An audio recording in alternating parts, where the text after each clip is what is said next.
Bonsoir, bienvenue. Alors, notre projectionniste Denis m'a dit « Ok, tu peux ». Alors, je commence. Bienvenue. Je disais tout à l'heure que ça me fait drôle de voir quand on parle de cinéma et de notre travail, il y a les cinéphiles et les collègues aussi qui s'assiedent au premier rang. Hein, ça, c'est vraiment quelque chose qui appartient beaucoup à la cinéphilie et à notre regretté Freddy Buach qui se mettait toujours là aussi. Donc, bienvenue à la Cinémathèque Suisse pour cette soirée spéciale organisée dans le cadre des rencontres du 7e art. Donc, il y a quelques mois, quand on a commencé à travailler, à réfléchir à la programmation, à proposer ici à la Cinémathèque dans le cadre du festival, on avait déjà eu l'opportunité de voir le film que vous allez voir dans quelques instants et honnêtement on tenait beaucoup à l'entrée dans ce contexte parce que c'est rare en fait d'avoir des films qui arrive si bien à expliquer et à résumer les enjeux de notre travail, du travail des cinémathèques, des archives films, le travail surtout de conservation, préservation, restauration et mise en valeur de l'histoire du cinéma et des collections des cinémathèques et archives du film du monde. Donc on l'a proposé à Vincent Pérez et à son équipe.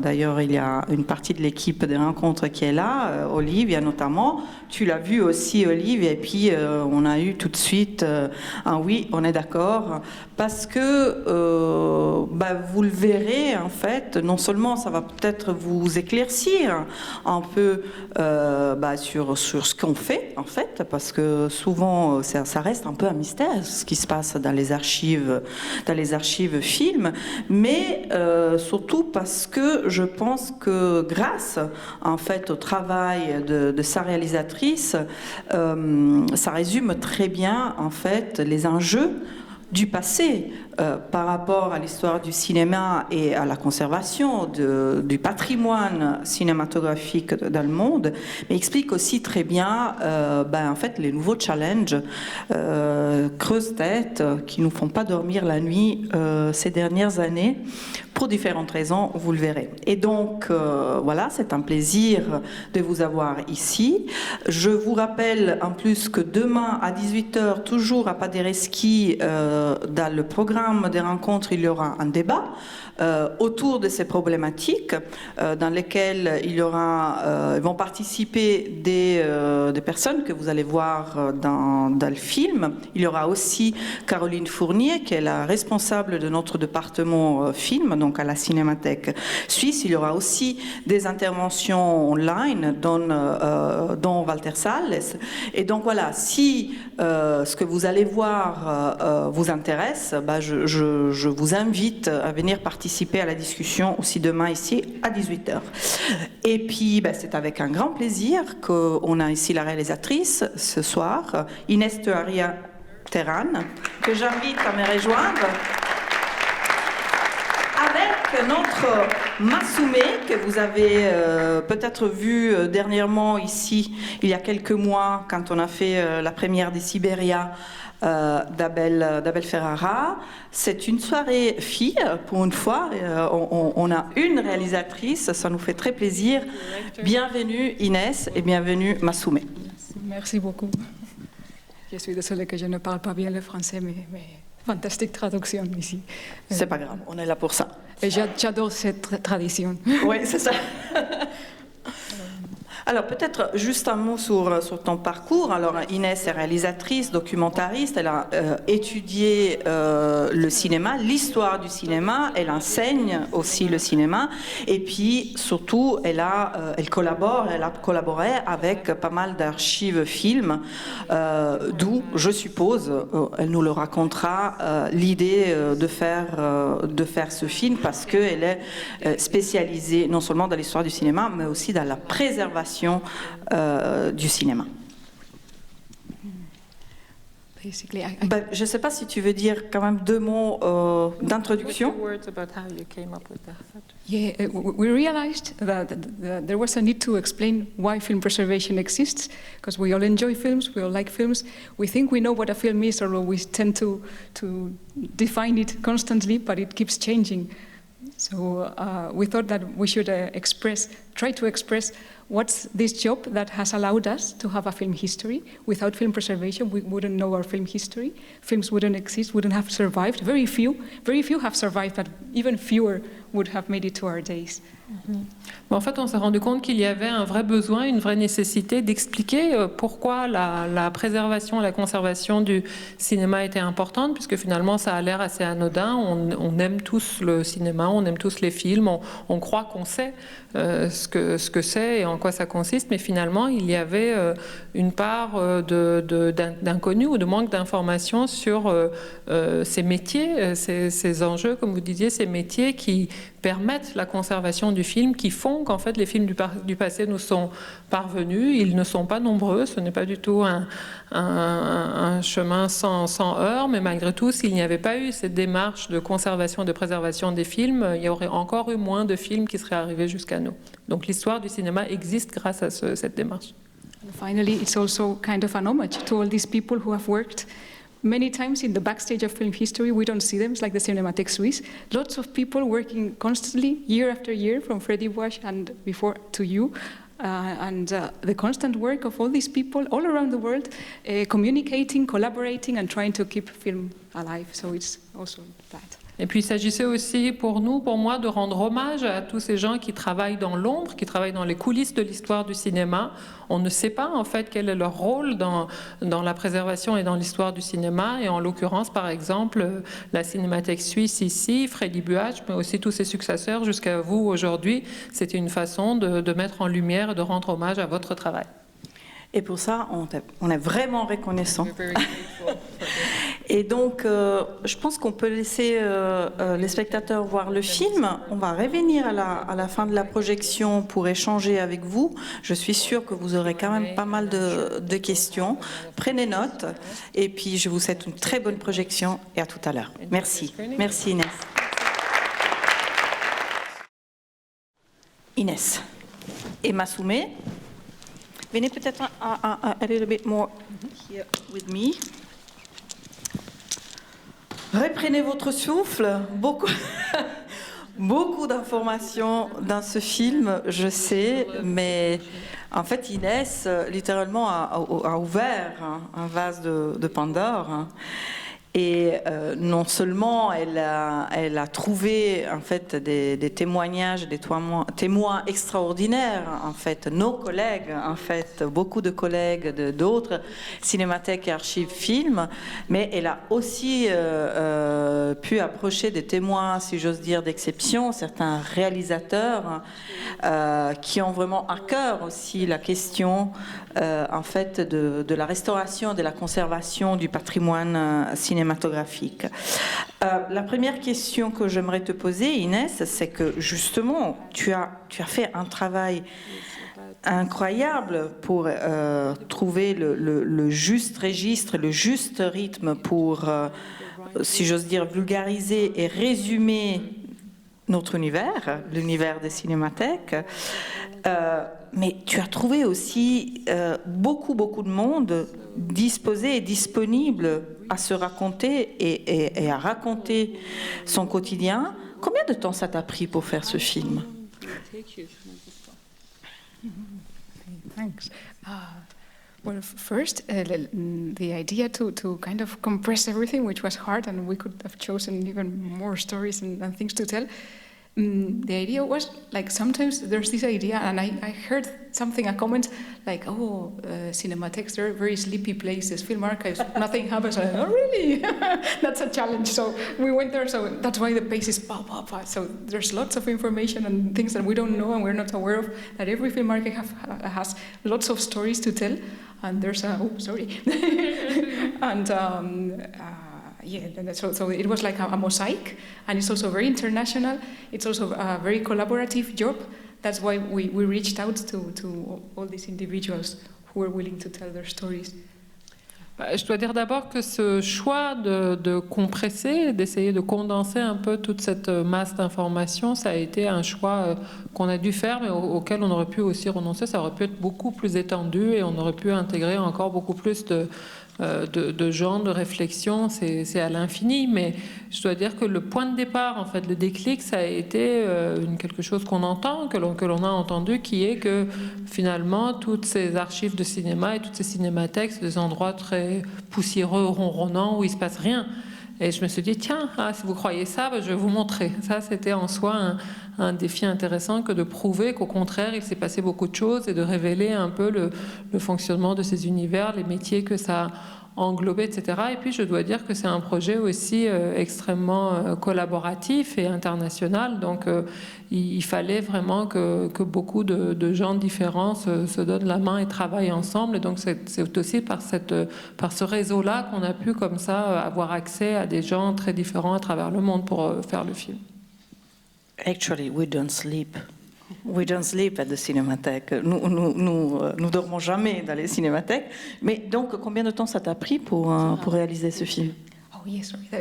It took, well, the first filming, that was in 2017. That's when we started shooting.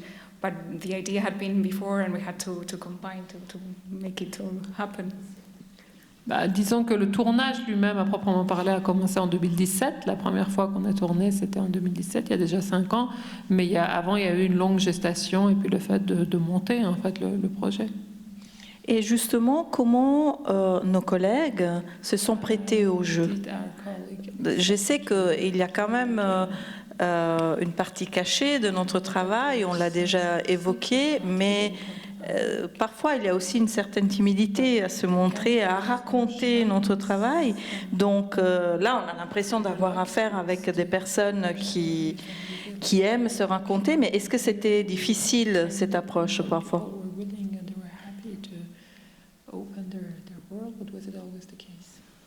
Yeah, it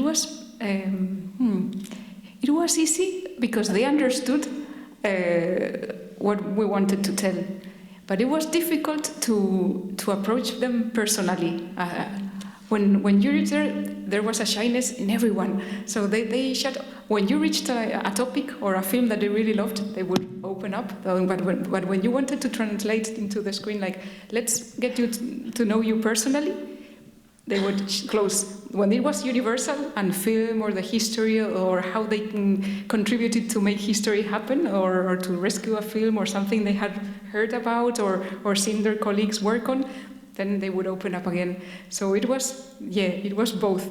So that's why there's not much of the personal side, because it was very hard, and I knew they were struggling, and they blushed, no. But the other side, they completely opened, and they went even further and would suggest topics and ideas that I prepared every interview, but they would come up with new ideas. So. En fait, il y avait 2 tendances. D'une part, c'était facile parce qu'ils comprenaient l'enjeu, ils comprenaient ce qu'on voulait faire et quel était l'enjeu du film, donc ils étaient tout à fait partants et volontaires pour le faire.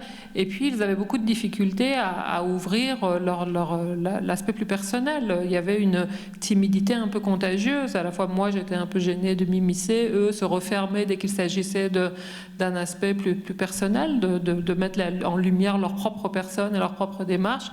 Et puis aussitôt que c'était quelque chose de plus objectif, qu'on parlait de leur travail ou d'un film sur lequel ils ont travaillé ou qu'ils ont découvert ou qu'ils ont vu leurs collègues s'y pencher, là tout d'un coup il y avait une étincelle en eux qui faisait qu'ils donnaient beaucoup, ils donnaient volontiers, et puis de nouveau dès qu'on passait à quelque chose de plus personnel, ils se refermaient comme ça. Donc c'était toujours ce jeu de va-et-vient, et moi aussi je l'ai vite compris que c'était peut-être des personnes qui avaient plus de mal à se mettre personnellement en avant, et donc c'est pour ça que, comme vous le voyez dans le film, je suis très peu entrée en fait dans les aspects plus personnels. Je me suis focalisée sur vraiment le cœur du sujet, ce qui les animait, ce pourquoi ils trouvaient justifié de s'ouvrir et de parler. Et à ce moment-là, ils donnaient même plus que ce à quoi je m'attendais, ce que j'avais préparé. Moi, je préparais très soigneusement toutes mes interviews avec les questions que j'allais poser, mais très souvent, au cours de la conversation, emportés dans leur élan, ils abordaient de nouveaux thèmes, de nouveaux sujets, de nouveaux souvenirs qui enrichissaient encore l'entretien de départ. Alors j'en profite pour saluer la présence en salle de personnes, 2 femmes. de nouveau. Claire Brunel, responsable de la Fondation Wim Wenders, et Yasmine Maestri du Musée Olympique, qui a beaucoup travaillé pour la Fondation du Musée Olympique et pour les archives. Puis il y a d'autres personnes de son équipe. Donc, ce que je trouve extraordinaire dans ton film, si c'est peut-être une évidence, quand on pense à conservation des films, on pense tout de suite, évidemment, aux grands classiques du cinéma. Mais tu as bien montré que la conservation du patrimoine audiovisuel ne passe pas que par les grands classiques hollywoodiennes ou bollywoodiennes, mais il y a tout un monde derrière qui concerne d'autres typologies de films, le film du sport, par exemple, les films industriels, les publicités, les films liés à l'éducation. Et donc voilà, j'aimerais non seulement saluer votre présence, Girls, mais aussi marquer une fois de plus et souligner comment, et ça on le voit bien dans ton film aussi, comment c'est une grande famille en fait. Il y a un grand réseau dans le monde, des cinémathèques, des archives films qui travaillent aussi avec des typologies de films qui sont très différents, mais si j'ose dire, on se connaît tous et toutes, et grâce à la FIAF, qui est la Fédération internationale des archives du film, ce qui est de plus en plus fort aujourd'hui, c'est les échanges. On le voit bien dans le film, comment un film chinois qu'on pensait perdu se retrouve en Norvège, ou comment un film japonais, on peut les retrouver dans les anciennes archives, enfin, qui n'existent plus malheureusement, dans les anciennes archives de la cinémathèque slave. Et je trouve que à travers ton film, tu transmets très bien ces liens familiaux, en fait, qui nous lient tous dans le monde et qui vont au-delà, si j'ose dire, de tout conflit.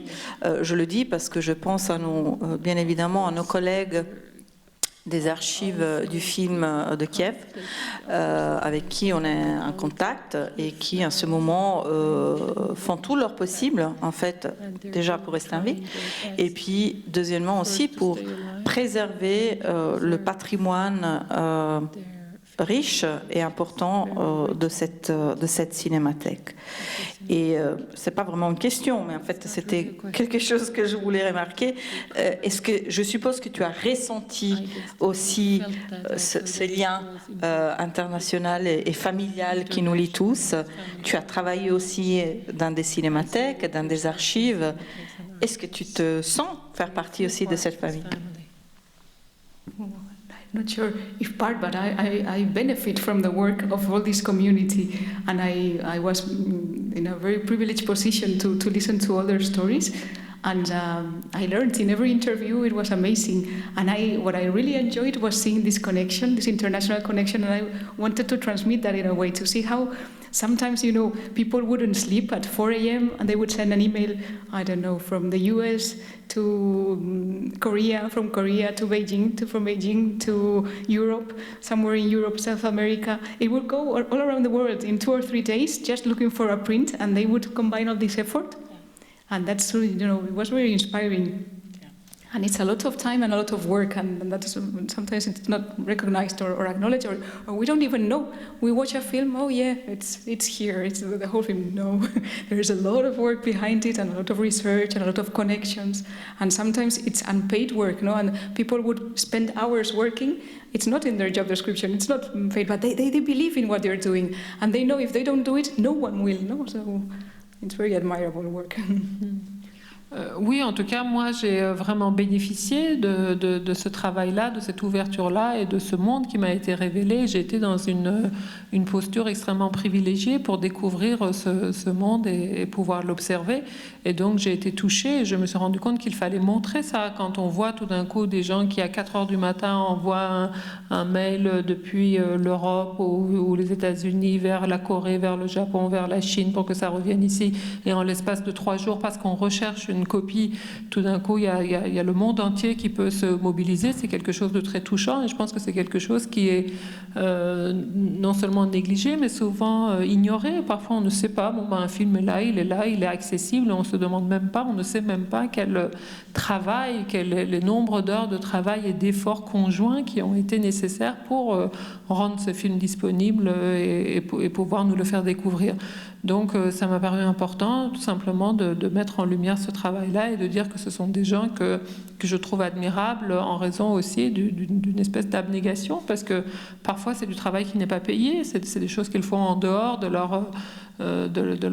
ce qui leur incombe professionnellement, tout simplement parce qu'ils savent qu'ils sont le seul à pouvoir le faire, que s'ils ne le font pas, ça ne sera pas fait, donc ils le font de tout cœur, et donc il me paraissait juste de leur rendre cet honneur-là. N'est-ce pas, Nicolas? J'ai devant moi Nicolas Ricordel, qui est responsable de notre département numérisation. C'est notre héros. Vous avez vu en fait dans le film, c'est que on a de nouveaux challenges qui sont très importants aujourd'hui, liés en fait à cette nouveau chapitre en fait des archives films qui concernent le numérique et la digitalisation en général de films, qui n'est pas forcément la solution à tous nos problèmes de préservation. On le dit bien dans le film que la numérisation, la digitalisation aujourd'hui, ce n'est pas la solution pour la préservation, au contraire, hein, si j'ose dire. Donc, est-ce qu'il y a des questions peut-être en salle où vous êtes trop fatigués? Il y a un micro, si jamais, qui circule. En sachant que, je vous rappelle, donc demain, j'ai cité la présence de Claire de la Fondation Wim Wenders. Donc demain, Claire, elle fera partie aussi de ce groupe de réflexion, si j'ose dire, réflexion, donc débat et discussion sur les enjeux en fait de la conservation et mise en valeur du cinéma du patrimoine demain ici à 18h. Et si vous n'avez des questions, moi j'en ai quand même encore une, parce que je trouve que c'est très intéressant. Est-ce que tu peux nous dire quelque chose de plus sur, parce que je suis très jalouse, j'aimerais monter quelque chose de semblable, sur ce projet de la Library of Congress, Mostly Lost. Est-ce que tu peux nous raconter quelque chose de plus sur ce projet que je trouve vraiment extraordinaire? It's like really fun. It's like a movie theater. It's right there in the Library of Congress in their new building in Virginia, in Culpeper, which is an amazing facility. It was funded by David Packard, and it's beautiful. It used to be a Federal Reserve of money, I believe. It was a very crazy building, but it's rebuilt and it's amazing. And the movie theater is beautiful itself. And people from all over the world show up, and people who are experts, in perhaps fashion, they would recognize a necklace or a different, fashion. Oh, that should be 1925, 26, and they're very specific. They, license plates. There were specialists of architecture and buildings and bridges and all kinds of things. And I when I was at George Eastman Museum, there was someone I really admire. He's in the film, Anthony Lavate, and I remember I was identifying a film from the 1920s, but I wasn't sure it was because of the edge code. It could be the 40s, but I wasn't sure. And we only had this strip, and there was a fountain pen, an ink pen, a fountain. And I was looking at it, and I went to Anthony because he really loves the 1920s, and he was able to identify the fountain pen. And he said, no, this is 1920s because this is exactly I don't know. He was able to identify it exactly just because a shot of a fountain pen on a table. So it's this kind of people that I admire, and they can, it's amazing. And roller coasters, if there's an first grand attraction, they will, give you the date. So there's people. Oui, c'est absolument génial. En fait, ce qu'ils ont fait, c'est à la Bibliothèque du Congrès, donc dans une salle de cinéma qui est magnifique. En fait, c'est une salle qui a été transformée en salle de cinéma. Et donc, il y a des experts du monde entier qui peuvent venir là simplement en fonction de leur spécialité, qui est parfois une spécialité extrêmement pointue, arriver à dater, à identifier comme ça des films en disant, par exemple, il y a des grands spécialistes de la mode qui viendront et qui vous diront en fonction de tel liseré ou en fonction de tel col, voilà, on sait que c'est de telle année, ou moi ça m'est arrivé aussi pour un film où c'était très important, il fallait que l'on identifie la date, et j'ai eu recours Ça a été en fait à partir d'un stylo plume qui était posé sur un bureau. Et moi, je disais, ça doit être les années 20. You thought it was 20? No. Et donc, on m'a dit, non, ce stylo-là, c'est évident, avec ce type de pompe, c'est forcément les années 20. Et donc, ça a été identifié de cette façon-là. Donc, c'est vraiment une sorte de jeu et de précision incroyable, y compris des montagnes russes, en fonction des dates de montagnes russes. On peut savoir. Mais il faut qu'on le fasse aussi ici en Europe, guys. Non, mais franchement, c'est incroyable. Enfin, bon, écoutez, moi, je ne sais pas si vous avez des questions. Moi, j'aimerais quand même relire une citation que Inès a utilisée dans ce film, parce que je trouve que c'est une très belle citation d'Orson Welles. Je l'ai un peu traduit à la va-vite en français, mais le sens est là. Donc, je le rappelle parce que je trouve que c'est une belle façon de clore cette discussion. Le film a une personnalité et cette personnalité est autodestructrice. Le travail de l'archiviste est d'anticiper ce que le film peut faire et de l'empêcher. Merci beaucoup, Inès. Merci beaucoup. Et à demain, de toute façon, demain à 18h. Je vous remercie.